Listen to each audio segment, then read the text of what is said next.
Hello, I'm Tia. Dave is not here this time. I'm going to do this video by myself. My topic today is, but are you wife material though? Are you wife material though? Before I get into it, I want to give a shout out to my girl Toby, who made this wonderful outfit. She is straight from Nigeria, got the sewing skills. Just want to kind of lean back here so you can see my wrap. Listen, this lady can sew, okay? But if you want to get into some beautiful African garb, straight from Nigeria, honey, her IG is definitely in the link below. So please support Black business owners. Beautiful, beautiful garment that she created. So thank you so much, Toby. Yes, but are you wife material though?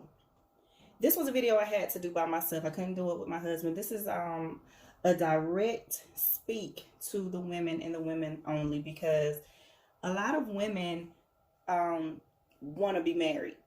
A lot of women want to be married.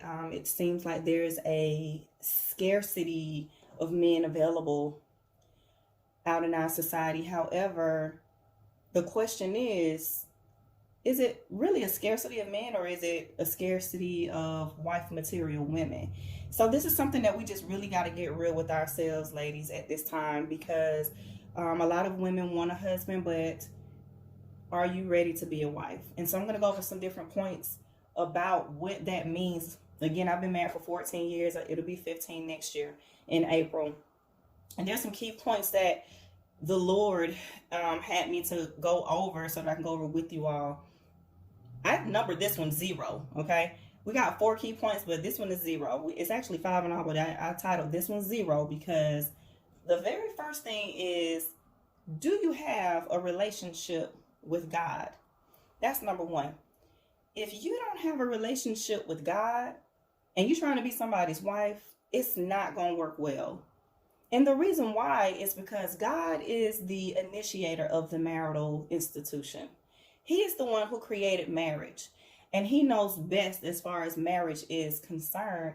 And so if you don't have a relationship with God and you kind of out in the world doing your own thing, that already demonstrates that you're not really you can't be obedient. I mean, because when you don't have a relationship with God, you're in sin. And that means that you're not being obedient in general. So if you don't have a relationship with God, with Jesus Christ, then it's going to be very difficult for you to be a wife, because there's a piece of submission that takes place in obedience. And so being in the world means you're disobedient. I'm going to go into submission in a second. That's a word that people just don't like to hear. My first pointer is, as a single woman, are you carrying baggage? Baggage, baggage, baggage. Baggage meaning daddy issues, meaning mom issues, meaning molestation issues. We're going to get deep here. Molestation issues, being touched on. Just, because when you, as a child or even as a teenager, if your innocence is taken, you carry that into relationship. It's difficult it's 2 things that happens. Either it becomes difficult for you to be intimate, or if you're molested, you become very promiscuous. It's one or the other.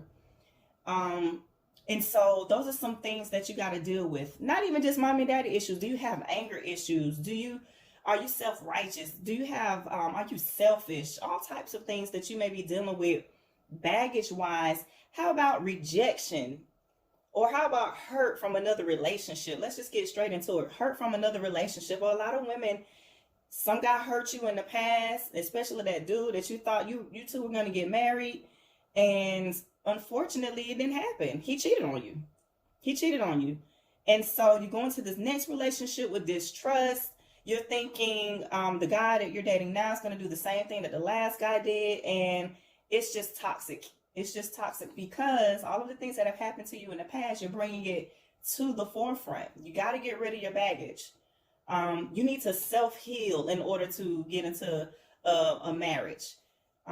Don't bring that into your relationship. A lot of people get married because they feel like the marriage is going to heal who they are as a person. It's going to heal their insecurities. Being with the husband is going to make you feel more beautiful. There are so many things that you have to heal from before you become somebody's wife. What a marriage does, if you go into a marriage with all of those issues, it literally multiplies the problem.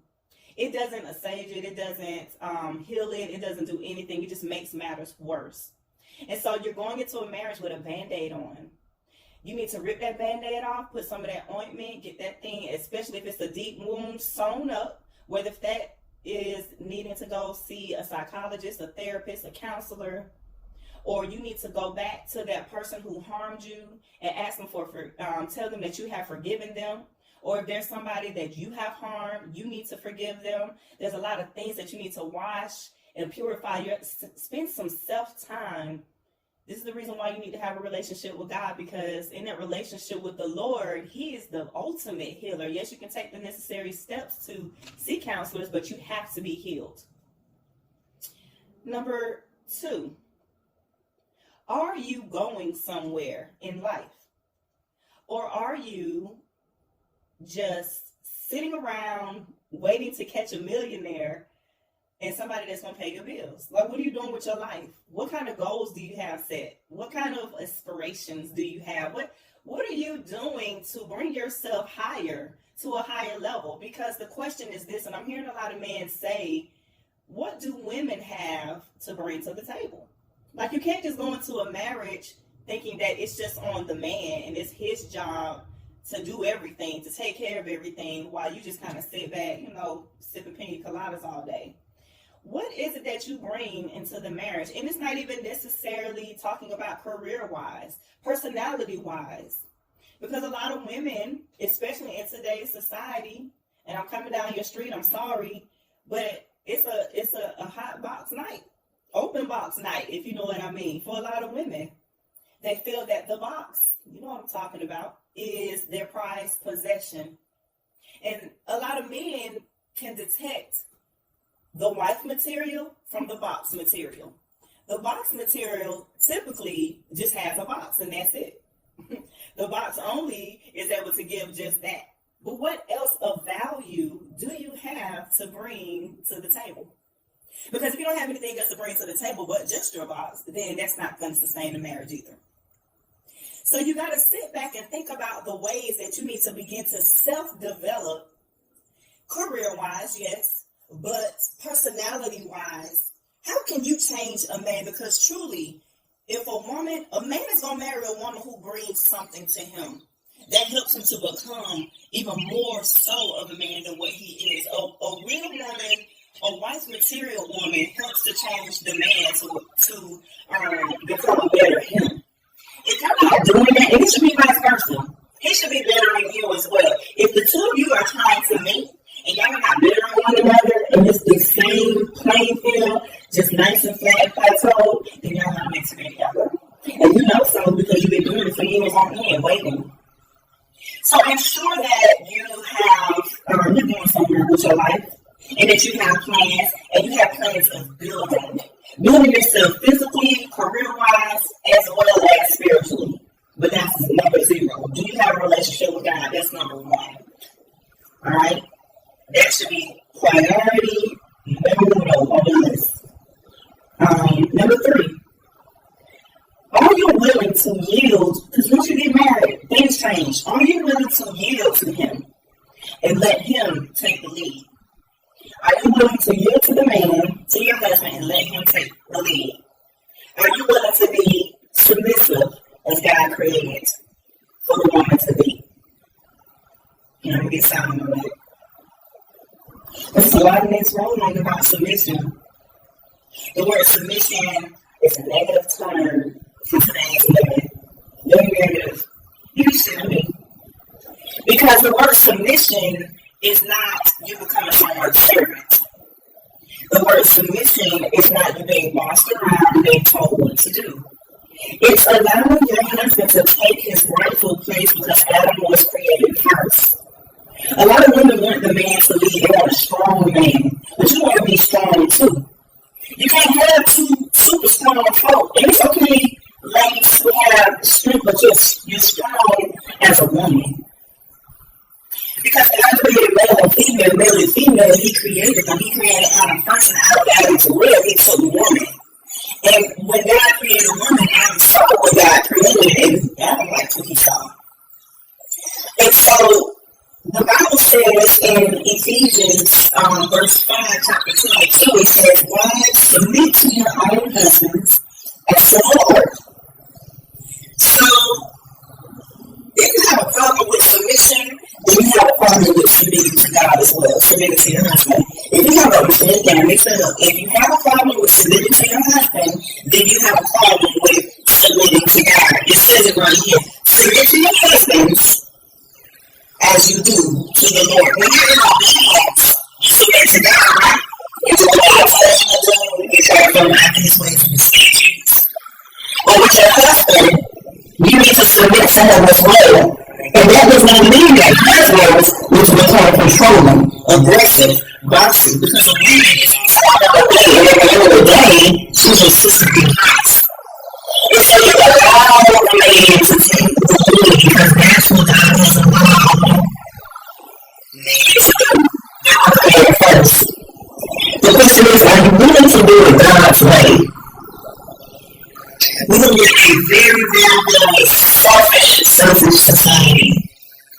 And so a lot of people want to be the wife, you want the wife's benefits, but you don't want to do what it takes to be a wife.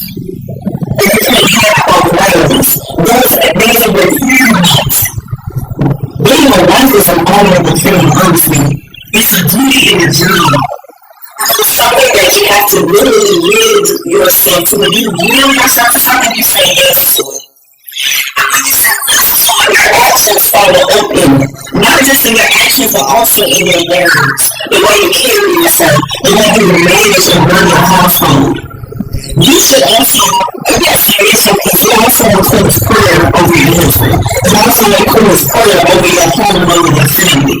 And the early in the morning, whenever you decide to go to bed or wake up. And that submission is, it creates, when you're the manager of your household, it creates peace in your home. The Bible says it is better to the man on the rooftop than to the women, for a man to go on the rooftop than this for a man to dwell with a contentious wife. Men don't even dwell with a loving wife. So you might have a peace about yourself in your heart. Your heart of thankfulness and love towards your husband.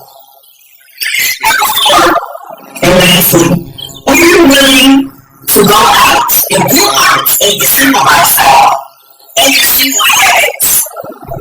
And instantly forward into the role of a wife once you get married. This right here is very, very difficult for a lot of married couples to do because you got your own place, he got his own place. Or maybe I'm saying what I know, but nevertheless, for the most part, a lot of women, especially in our time, are really independent and they have their own places. And so you're doing it with your girls, you are more clothing, or if people used to do the new size, that's been difficult lately, but yeah, you all go out there, they have the home, and we have some nice little cosmetic, y'all full tap, y'all real clothes, and just, you can do that anytime you want to at night. But as soon as you put that ring on your finger and you say, and all together as one, the same life is better. So that means you are now reducing your single friends. You can see each other now is not so bad. So you're not single-minded anymore. Single people behave differently than married people do.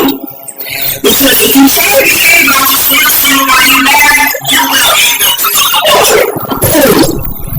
Or you will end up doing things that you should not be doing. Because some parents are adults, and some folks is attention and attention. And that is not what you want to find into. Are you going to let go of your own rights and your independent mindset to yield to the two becoming one flesh? The Bible says you should leave. The word leave. You leave in return to your morally following the single life and you cleave to another. So you leave comes your full support. Just like you're up in night, if that's your phone at 1, 2 a.m. in the morning. Do not pray in the green room. Marriage is a sacrifice. And I will say this, my message to the girls is really on this list. The reason why I'm mostly on this spirit, this is really on this spirit, is because of selfishness. Selfishness. When you learn to become a servant, this is for your work to yourself. When you learn to love the Lord to figure out, this is why I say you have to have a relationship with God first before you try to get into it and self-care before you try to get into a relationship with someone. Because marriage is eternal. It's a long-lasting for everything. Okay? And so you must let go of some things, especially selfishness. Self-service, you gotta let it go. What are you like material though? That's the question you gotta ask yourself. Am I like material? I'm not husband, but am I like material one? You don't need to become a wife. You still have a wife at home when you marry you, and you cook for him, you say watch his clothes, he might have a job in the night. You don't need to become a wife when you're done. You are self-preserved. You have passion and quality for this woman. If you don't try to marry her, then you're done. You don't have to wear all of your makeup. That's what I want to do. But also, for women who have been praying and ready to get married, self-check. If you're looking for a wife, find a good thing. Only who finds a person finds a good thing. Let the man find you. Let him find you. God puts husband and wife together. Amen. Yeah, he puts them together. We're definitely deep topics and issues. I will say this, you can catch us on Instagram at DAVE, and also you can contact us Swedish Languages for Americans, and also the cast as well. ATL, so, alright, that's a separate